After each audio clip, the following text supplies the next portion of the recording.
Assalamualaikum warahmatullahi wabarakatuh. Kami dari kelompok C akan mempresentasikan hasil diskusi kami yang berjudul Media Pembelajaran IT.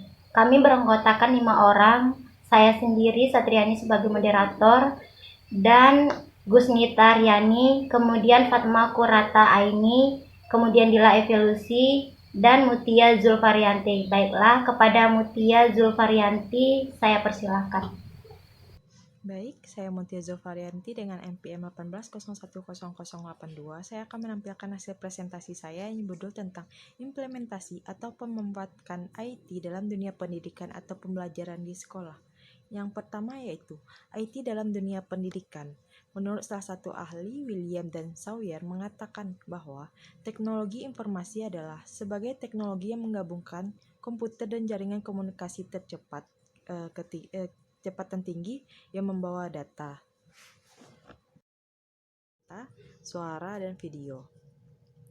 Berdasarkan definisi ini memperlihatkan bahwa dalam teknologi pada dasarnya terdapat dua komponen utama, yaitu teknologi komputer dan teknologi komunikasi, yang dimana teknologi komputer adalah teknologi yang berhubungan dengan komputer termasuk peralatan-peralatan yang berhubungan dengan komputer. Lalu adanya teknologi komunikasi, yang dimana teknologi yang menghubungkan perangkat komunikasi jarak jauh seperti telepon, fax, email, dan televisi.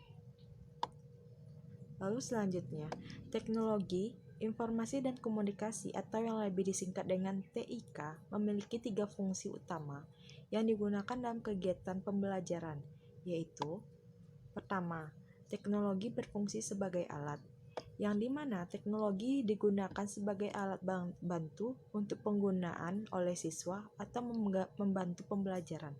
Misalnya, dalam mengelola data, mengelola angka, membuat unsur grafis, membuat database, membuat program ADM untuk siswa, guru, staf, data kepegawaian, keuangan, dan sebagainya.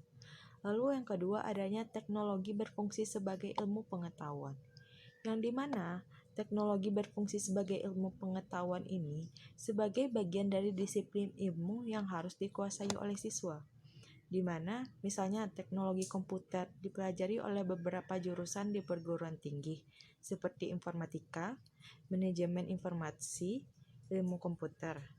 Dalam pembelajaran di sekolah sesuai dengan kurikulum 2006, terdapat mata pelajaran TIK sebagai ilmu pengetahuan yang harus diketahui siswa dalam sistem kompetensi, yang dimana dalam pelajaran ini dapat mengasah siswa dalam mempelajari tentang ilmu komunikasi. Lalu selanjutnya yang ketiga yaitu teknologi berfungsi sebagai bahan dan alat bantu untuk mempelajari, untuk pembelajaran, yang dimana dalam hal ini teknologi dimaknai sebagai bahan pembelajaran sekaligus alat bantu untuk menguasai sebuah kompetensi berbantuan komputer, di mana dalam hal ini komputer telah diprogram sedemikian rupa sehingga siswa dibimbing secara bertahap untuk menggapai semua prinsip-prinsip yang dipelajari agar tuntasnya untuk menguasai suatu kompetensi. Lalu dalam hal ini posisi teknologi tidak diubah oleh guru yang berfungsi sebagai fasilitator, lalu motivator, transmitter, dan evaluator. Baik, sekian presentasi dari saya kembalikan kepada moderator. Assalamualaikum warahmatullahi wabarakatuh. Saya Dila Evolusi dengan NPM 18010066 akan melanjutkan presentasi dari kelompok saya. Yang pertama yaitu adalah pemanfaatan IT dalam dunia pendidikan atau pembelajaran di sekolah. Yang pertama adalah pemanfaatan IT dalam dunia pendidikan. Ini yaitu ada 3. Yang pertama, manajemen sistem informasi, di mana manajemen sistem informasi ini merupakan sistem informasi keorganisasian yang mendukung proses-proses manajemen. Contohnya SIM, baik yang sangat membantu dalam efisien waktu dan materi transaksi organisasi serta mendukung fungsi operasi, manajemen, dan pengambilan keputusan. Yang kedua itu ada e-learning. Menurut Onowepurmo 2002, e-learning merupakan bentuk teknologi informasi yang diterapkan dalam bidang pendidikan dalam bentuk dunia maya. Melalui e-learning, Belajar tidak lagi dibatasi oleh ruang dan waktu, dan belajar dapat dilakukan di mana saja dan kapan saja. Yang ketiga, itu adalah media pembelajaran. Di sini ada manfaat IT sebagai media pembelajaran.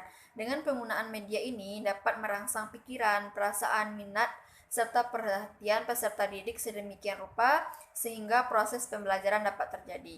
Selain itu, proses pembelajaran akan lebih efektif karena penggunaan media belajar atau pembelajaran memungkinkan teratasinya hambatan dalam proses komunikasi guru dengan peserta didik seperti hambatan fisiologis, psikologis, kultural, dan lingkungannya. Selanjutnya itu ada pemanfaatan IT dalam dunia pembelajaran. Yang pertama, pemanfaatan kelompok pertama. Pada kelompok pertama, memanfaatkan komputer sebagai media penyampaian materi ajar yang biasa dikenal dengan istilah komputer asisten instruksional atau CAI atau Computer Based Training (CBT). Pada pemanfaatan jenis ini, informasi media belajar yang hendak disampaikan kepada peserta didik dikemas dalam suatu perangkat lunak atau suatu program. Yang kedua, pemanfaatan kelompok kedua. Itu memanfaatkan teknologi informasi sebagai media pendistribusian materi ajar melalui jaringan internet. Materi ajar dapat dikemas dalam bentuk webpack ataupun program belajar interaktif atau CBI atau CAI. Yang ketiga, pemanfaatan kelompok ketiga itu adalah pemanfaatan teknologi informasi sebagai media komunikasi dengan pakarnya atau narasumber atau peserta didik yang lainnya. Momen komunikasi ini dapat digunakan untuk menanyakan hal-hal yang dimengerti dan tidak dimengerti ataupun menggunakan pendapat supaya dapat ditanggapi oleh peserta didik yang lainnya atau oleh guru. Baiklah, saya Fatma Kurata ini dengan NPM 18010060 akan menyampaikan kelanjutan materi mengenai dampak positif dari implementasi IT dalam pembelajaran. Yang pertama, menambah informasi sebagai sarana pendukung bagi siswa dan pendidik untuk mencari informasi yang lebih luas dan menggunakan sumber dari buku dan media cetak. Yang kedua, meningkatkan kemampuan belajar. Hal ini terjadi karena informasi yang ada di internet lebih update sehingga para siswa bisa dengan mudah mengakses informasi-informasi baru yang diperlukan di bawah pengawasan guru. Yang ketiga, memudahkan akses belajar, yang mana proses pembelajaran dapat dipermudah dengan adanya teknologi dalam pendidikan. Misalkan, guru dapat memberikan materi atau tugas belajar melalui email sehingga peserta didik bisa segera menyelesaikan dan mengumpulkan tugas tersebut.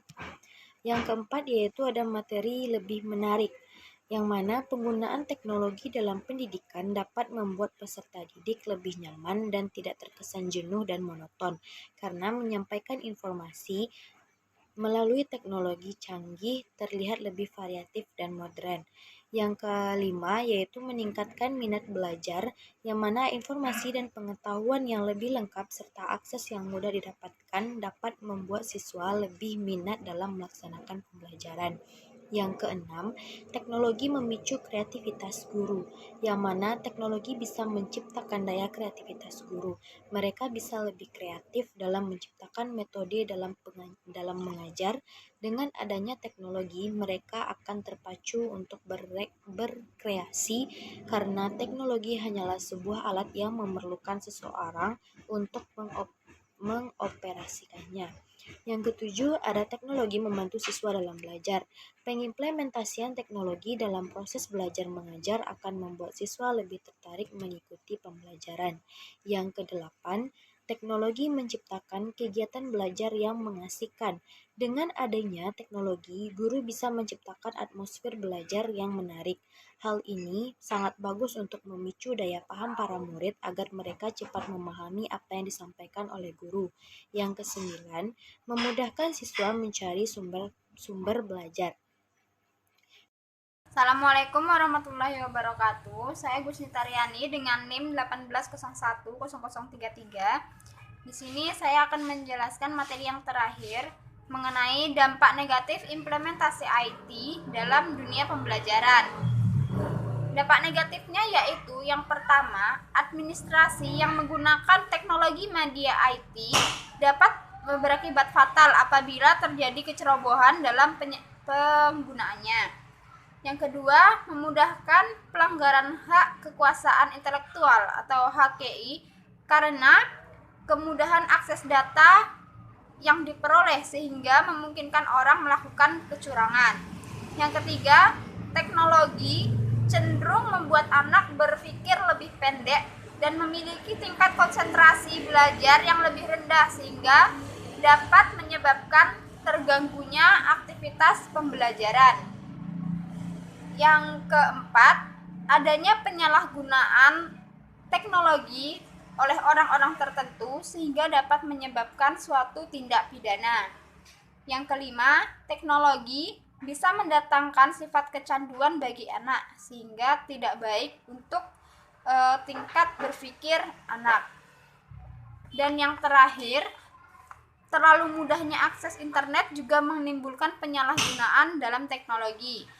Seperti teknologi disalahgunakan untuk membuka atau melihat hal-hal yang tidak perlu dibandingkan dengan melihat atau membuka materi-materi pelajaran. Sekian dari saya, terima kasih. Saya kembalikan ke moderator. Aja yang dapat kami sampaikan. Wabillahi taufiq wal hidayah. Wassalamualaikum warahmatullahi wabarakatuh.